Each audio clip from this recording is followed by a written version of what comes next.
remain risen for the reading of the Holy Gospel.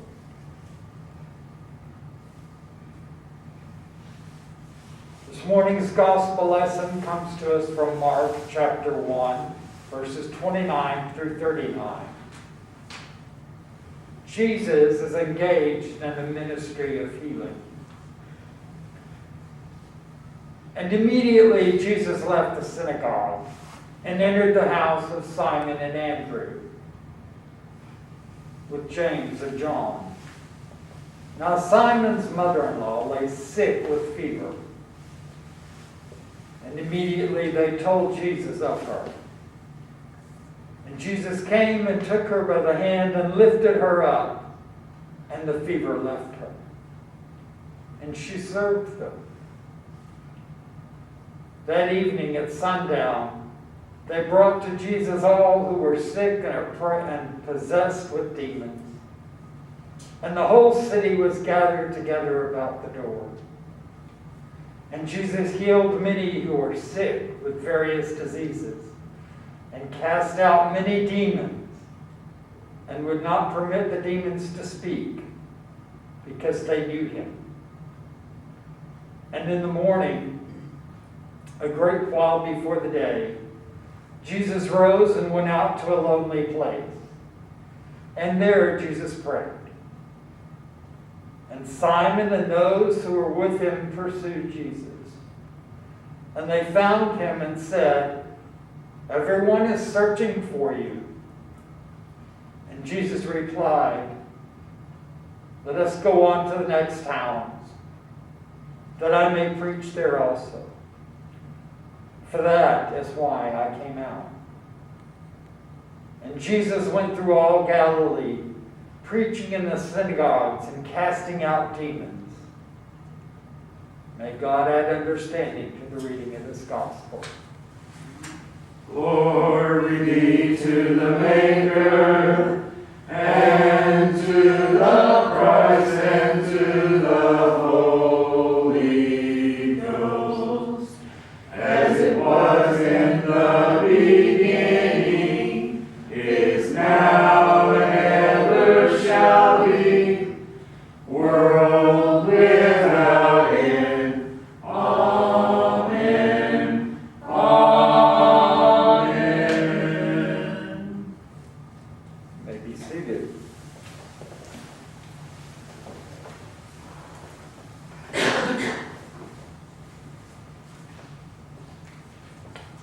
Mark's account of Jesus' day in Capernaum is a case in point. Jesus, having just wowed the crowd at the local synagogue, Jesus then makes his way with Andrew and Simon Peter to Peter's house. As it turns out, Peter's mother-in-law is bedridden with fever. No sooner does Jesus heal her than the whole town swarms the place, looking for cures for every kind of ailment and for exorcisms of a variety of chatty demons. Many were healed and made demon-free by bedtime. Apparently, there was still a long line of sick and possessed people early the next day. Jesus had healed everybody in Capernaum, and it was time to move on. Jesus did the good that he could do on that day. And then he moved on to do the good for a new day. He healed many people and removed spiritual burdens from others. Yes, others still suffered. But Jesus refused to be overwhelmed or frozen into inactivity by the enormity of the challenge before him.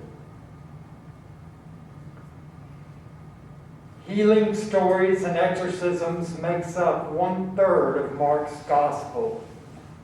That's more than the space that Mark allots for the Passion narrative. Mark must have had a reason for shaping his version of Jesus' life in this way.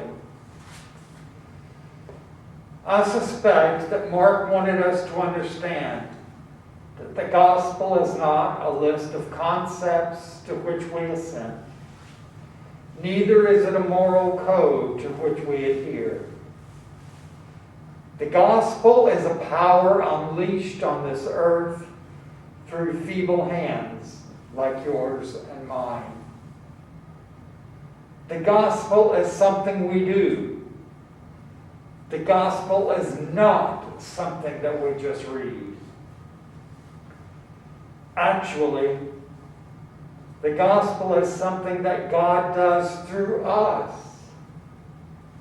And that is why we need a lesson in power and powerlessness. Through the hands and the feet of Jesus, God is making the entire creation new. God is settling for nothing less than a new heaven and a new earth. As St. Teresa of Avila famously said, we are now the hands and the feet of Jesus, and our hands and our feet are frail and fragile. Neither today or tomorrow will we eradicate world hunger, but we can feed a hungry person today. And tomorrow we can vote for economic policies aimed at ensuring proper nutrition for all. Neither today or tomorrow will we restore health to all who suffer from disease. But we can give generously to missions and to ministries. And tomorrow we can demand that our leaders find a way to make quality health care available to everyone.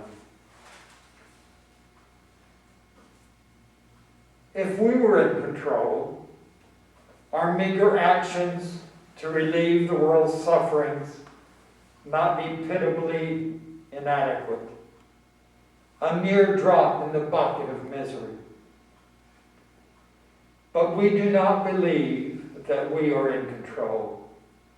We believe that we are a participant in God's mighty work. God is healing this world through us, weaving together what we do in ways that we cannot see. Just because we cannot do everything does not mean that we shouldn't do something. When we do nothing, we are actually adding to the misery and injustice of this world. If you really want to follow Jesus, you have to do something. I'm sure that whatever Mark intended, the majority of people in Capernaum continued to suffer whatever they suffered. No, I'm not going to go to hell for saying that. The arthritics still hurt. Those with dementia were still confused. Tumors continued to grow undetected. Tooth decay, gout, deafness, and blindness were unabated. Jesus didn't walk into town and heal everybody. In fact, not many were healed. Jesus did all within his power to give people hope. In that hope, the people were led to a life that was better than the one that they had been living. Jesus did all within his power to offer compassion. This compassion gave people strength to move on, to keep on, keeping on. That's what we're called to do. We're not going to perform magic for only simple people. But together, we can do marvelous things. That is what we are called to do as ministers of the gospel. Give hope and compassion to all those we meet on our faith journey. We also need to learn the important lesson from Jesus that we must do what we can at the moment and then move forward to reach out to other people to bring the same hope and compassion. If you feed one hungry person today, that's one less hungry person. If you show love to one misunderstood person today, that's more love than's been spread for that person for a long time. We are the hands and the feet. We are called to go forward, to celebrate the hope and compassion that Jesus has. But we are also called to realize when it's time to move on. It's kind of like taking the child who you want to teach them how to play the piano. And the child has no interest in that stupid thing called a piano. But you continue to beat your head against that piano to teach the child something that's good for them. Let me explain. Quit doing it. It's stupid. You're going to get a headache. Move on. Move on to the people who want to be moved by your Spirit. Move on so that you can continue to heal and bring hope and compassion to other people in your life. Don't just be stifled.